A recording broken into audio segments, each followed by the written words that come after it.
की भी वही सोच है जो पेशवा की सोच है। रूढ़िवादी विचारों ने लोगों को इतना जकड़ के रखा है कि लोग लड़कियों का विद्यालय खोलने के बारे में सोचना भी नहीं चाहते। तुम्हें मालूम है हम ब्राह्मण लोग कितना आगे क्यों है? क्योंकि ज्ञान और सूचना का अधिकार सिर्फ हमारा ब्राह्मणों का अधिकार है।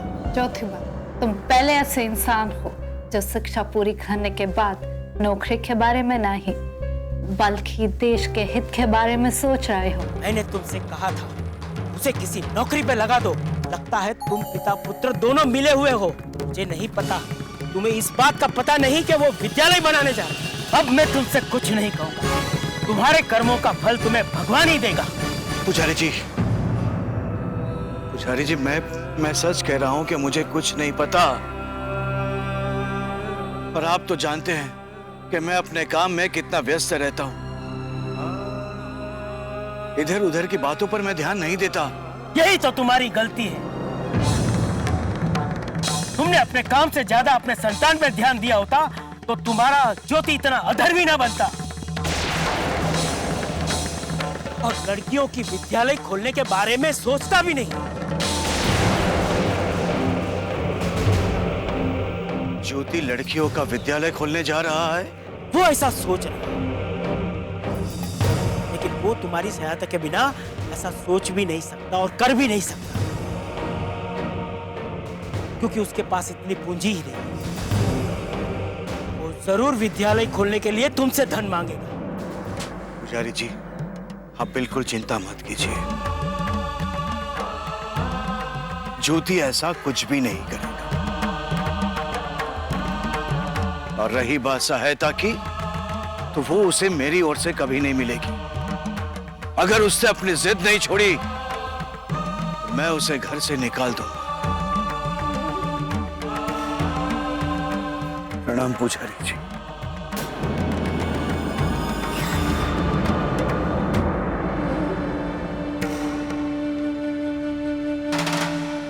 बड़ा आया था विद्यालय खोलने।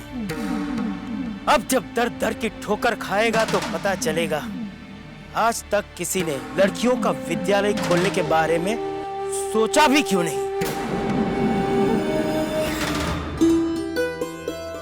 सावित्री, सावित्री।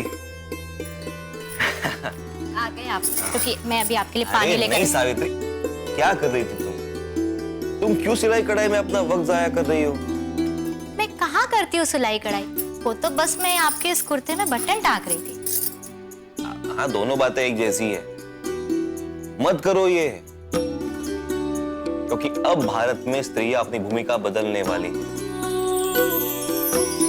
वो घर से बाहर निकलने वाली है, शिक्षा प्राप्त करने वाली है। इसका मतलब मिस फरार आपकी सहायता करने के लिए तैयार हो गई है? बिल्कुल, सिर्फ इतना ही नहीं, उन्होंने हमें आश्वासन भी दिया है। दक्षिणा प्राइज कमेटी से कह के प्रति माह कुछ रुपए हमें दिलवाने का वो प्रयास करने वाली है, जिससे हम नियमित तरीके से अपने विद्यालय का खर्च उठा पाएंगे। लेकिन दक्षिणा प्राइज कमेटी तो ब्राह्मणों की संस्था है ना? सावित्री, यहाँ क्या कुछ इन ब्राह्मणों का नहीं। अंग्रेजों से पहले इस देश पर ईरान से आए हुए ये ब्राह्मणी तो राज किया करते थे।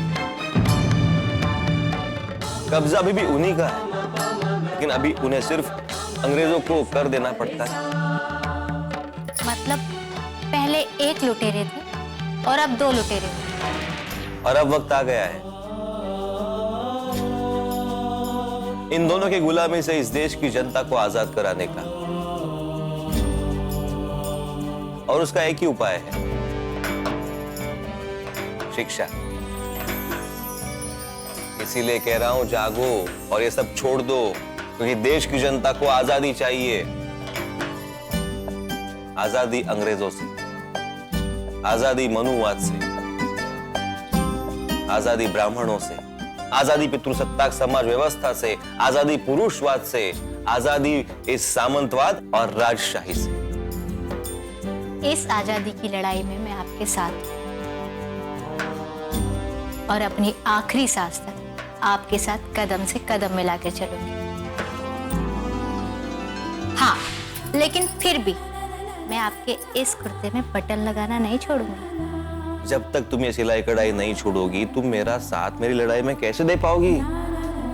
उसकी चिंता मत कीजिए आप, क्योंकि ये मेरे लिए काम नहीं है, बल्कि आपके प्रति मेरे प्रेम का इजहार है। यही तो मुझे बल देता है, मुझे शक्ति देता है, मुझे निडर बनाता है। मुझे तो पता ही नहीं था ये छोटा सा बटन इतने बड़े बड़े काम करवाता है। मुझे डर है कहीं ये भी किसी गुलामी का लक्षण ना बन जाए। बिल्कुल भी चिंता मत कीजिए। अगर जिस दिन मैं आपके कुर्ते में बटन लगाना बंद कर दूं, तो समझिए मेरा प्यार आपके लिए खत्म हो गया। अब मैं क्या कहूँ, तुमने जीत लिया मुझे। अभी इतनी जल्दी आपकी जीत नहीं हुई है श्रीमान सेठ जी। अभी तो बाबा को जीतना बाकी है, और अगर उन्हें पता चला कि हम पूना में विद्यालय खोलने वाले हैं, वो भी लड़कियों के लिए, तो वो हमें पेशवा की दरबार में पेश कर देंगे।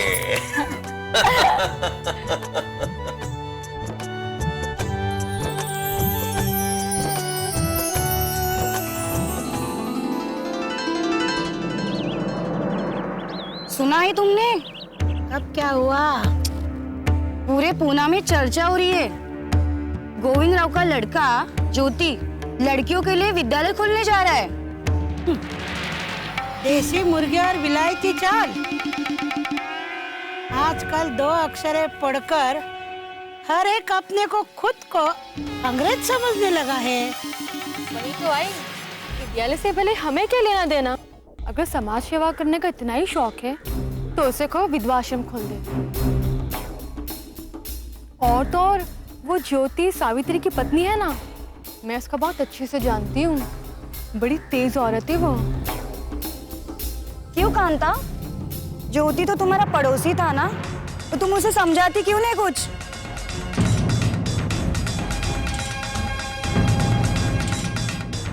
शायद उसे कुछ अकल आ जाए। वैसे भी विधवाओं को विद्यालय की नहीं, विधवा आश्रम की जरूरत है।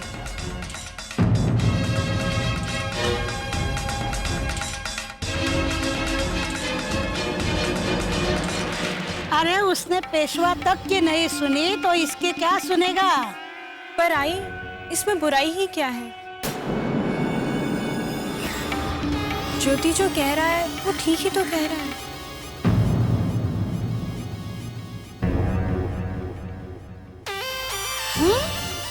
ये देखो, कर लो बात।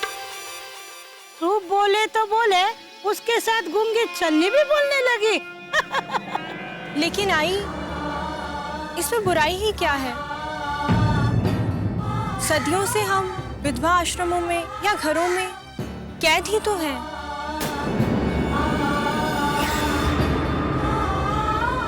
हो सकता है शिक्षा प्राप्त करने की वजह से हम स्त्रियों के जीवन में कुछ बदलाव आए। इसमें बुराई क्या है?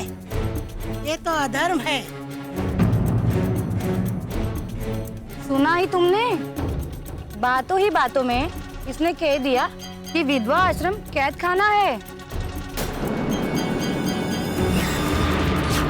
कांता, स्त्रियों के लिए विधवा आश्रम तुम्हें कैद खाना लगता है? ये मेरा आश्रम तुम्हें कैद खाना लगता है? नहीं आई, मेरा ये मतलब नहीं था। तेरा मतलब मैं खूब समझती हूँ। ये कैद खाना है, तभी तो तू यहाँ से भागकर जान देने गई थी।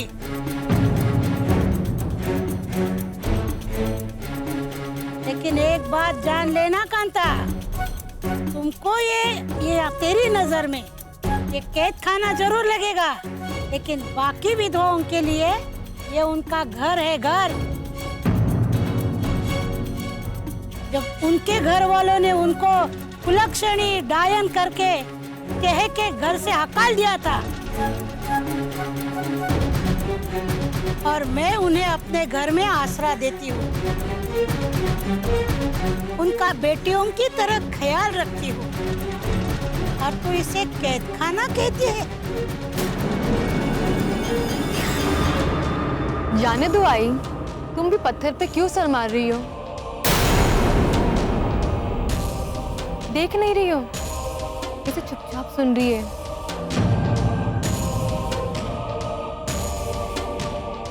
अब खड़े खड़े मेरा मुंह क्या देख रही है? जाकर काम कर।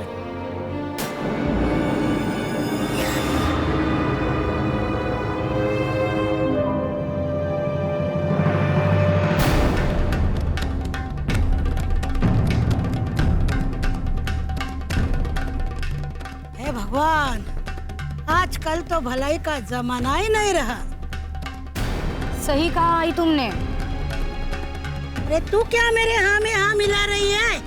हाँ? चल सिर दबा मेरा। और तू क्या खड़ी है?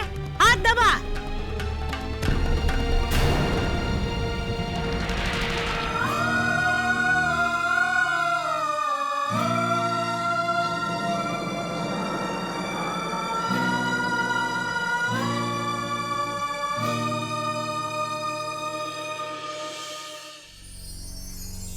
ज्योति, ज्योति। जी बाबा। क्या सुन रहा हूं मैं? पूना में विद्यालय खोल रहा है तू लड़कियों के लिए? बाबा मैं इसके बारे में आपसे कहने ही वाला था। अच्छा किया जो तूने मुझे ये बात नहीं बताई, क्योंकि बेटे की गलतियों की जितनी देर से पता चले उतना ही अच्छा है। बाबा मैं कोई गलती नहीं कर रहा हूँ, मैं ये सब अपने समाज और देश की भलाई के लिए कर रहा हूँ। अच्छा, तो इस समाज सेवा के लिए धन कहां से लाएगा? मेरे खेत बेचेगा या फिर इस घर को नीलाम करेगा? बाबा इन सब चीजों के लिए मुझे आपसे कुछ नहीं चाहिए, कुछ नहीं लूंगा मैं। एहसानमंद हूं मैं तेरा, लेकिन ये अधर्म और राजनीति तू मेरे घर में रहकर ही करने वाला है। तो तेरे साथ साथ मैं भी इस पाप में भागीदार बन जाऊंगा। बाबा ये पाप का नहीं बल्कि पुण्य का काम है। जो भी लड़कियां शिक्षित होंगी उनकी खुशी का पुण्य आपको ही मिलेगा। बाबा वो आपको आशीर्वाद देंगी। नहीं चाहिए मुझे ऐसी अधर्मी स्त्रियों का आशीर्वाद जो धर्म के विरुद्ध जाकर अपनी शिक्षा प्राप्त करे। नहीं चाहिए। बाबा आपने ही तो मुझे आगे बढ़ने की अनुमति दी थी। हाँ दी थी, लेकिन वो मेरी सबसे बड़ी गलती थी। अब मैं समझ गया, ये शिक्षा वो डायन है जिसका पेट कभी भी नहीं भरता।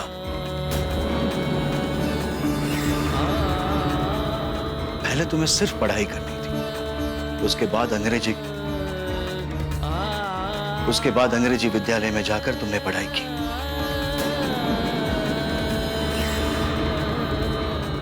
और अब लड़कियों का विद्यालय। हर चीज की एक सीमा होती है सावित्री। बाबा आप ही देखिए गुलामी की कितनी बड़ी श्रृंखला है, कितने चरण है इसकी। अगर गुलामी की कोई सीमा नहीं तो आजादी की सीमा कैसे हो सकती है बाबा?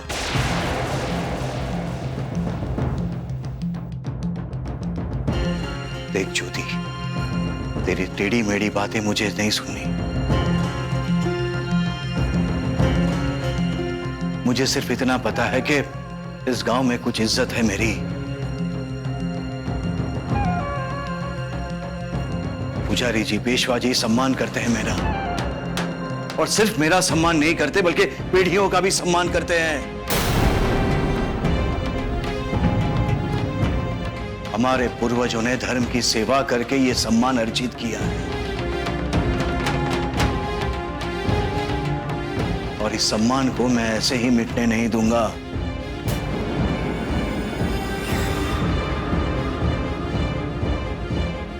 ज्योति, अगर तुझे तेरी जिद नहीं छोड़नी तो ये घर छोड़ना होगा।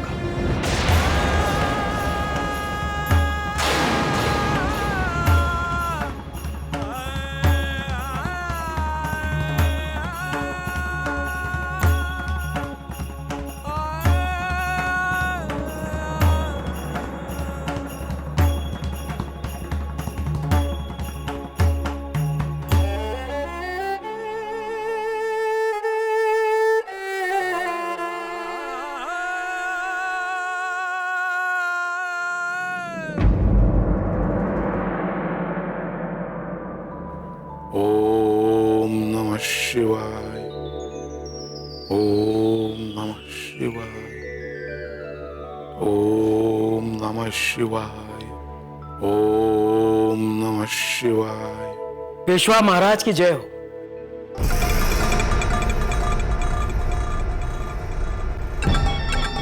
तुमने हमारा ध्यान भंग करने का दुस्साहस किया है।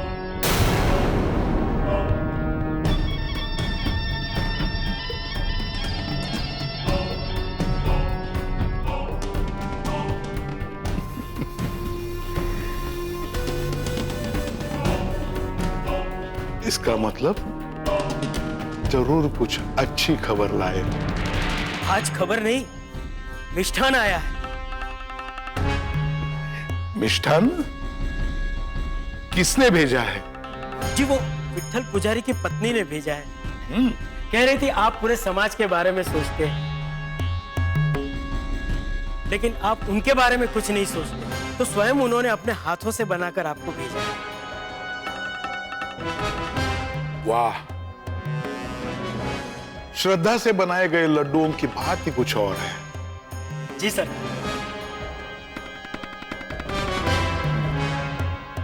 महाराज वो दक्षिण प्रेस कमेटी द्वारा मिलने वाला धन कब तक मिल जाएगा? तुम्हें उसकी चिंता क्यों हो रही है?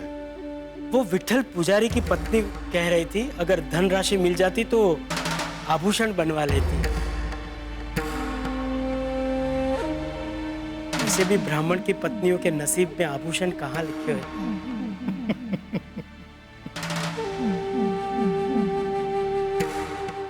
उसे क्या लगता है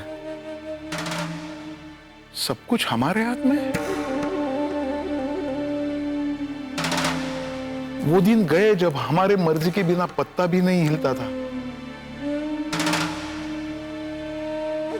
अब हमारे ऊपर भी कोई है, भगवान नहीं, अंग्रेज सरकार। अंग्रेजों के यहां सिर्फ बातों से काम नहीं होता है, उन्हें हर बात लिखित में चाहिए होती है। फिर भी आप विट्ठल की पत्नी से कहो चिंता ना करे, हम अंग्रेज सरकार को एक अर्जी लिख देंगे और उनसे कहेंगे कि विट्ठल ने समाज के हित के लिए बहुत काम किया है और इस साल का पुरस्कार उसे ही मिलना चाहिए। मैंने उससे कहा था महाराज, लेकिन आप तो जानते हैं स्त्री की जात, गहनों का कितना मोह होता है। इनकी नजर में तो स्वर्णकार ही ब्राह्मण होता है। महाराज एक और परेशानी थी। निडर होके बताइए। महाराज, हमने तो समाज के लिए आज तक कुछ नहीं किया, फिर भी ये पुरस्कार हमें कैसे मिलेगा? देखिए, ये बात तो सिर्फ आप और हम जानते हैं। अंग्रेजों को कहां ये पता है? अंग्रेजों को वही पता चलता है जो हम उन्हें बताते हैं। उनके आंख और कान तो हम ही तो हैं।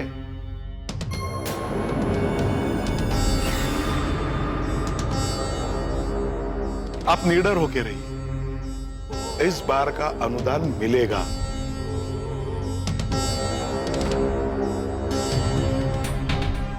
इस बार का अनुदान भी हमें ही मिलकर रहेगा।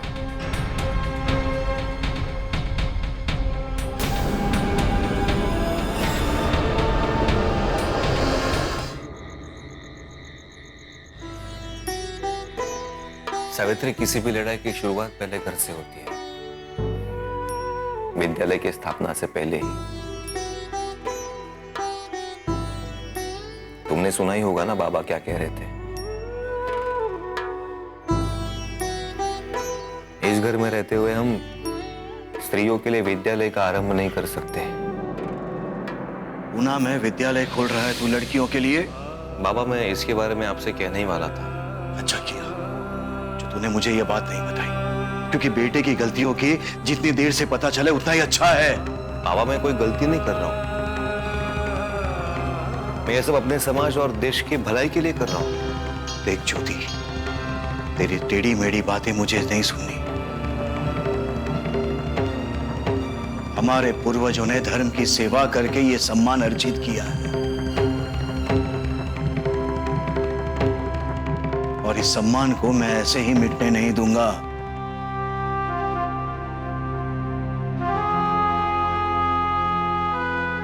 ज्योति, अगर तुझे तेरी जिद नहीं छोड़नी तो ये घर छोड़ना होगा।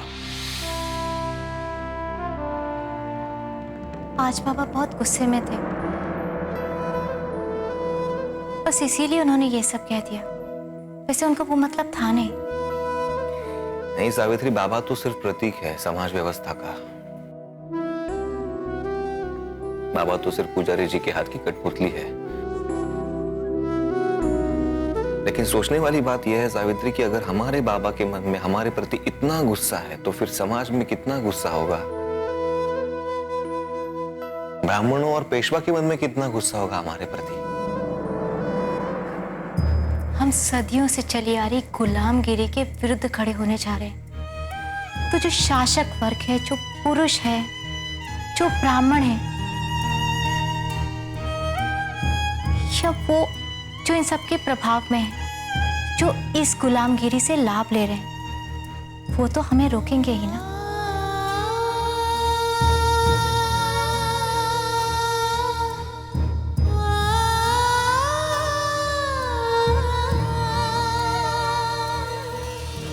अगर जरूरत पड़ी तो हम खेतों में काम करेंगे, लोगों के घरों में काम करेंगे, उनके कपड़े सिलेंगे,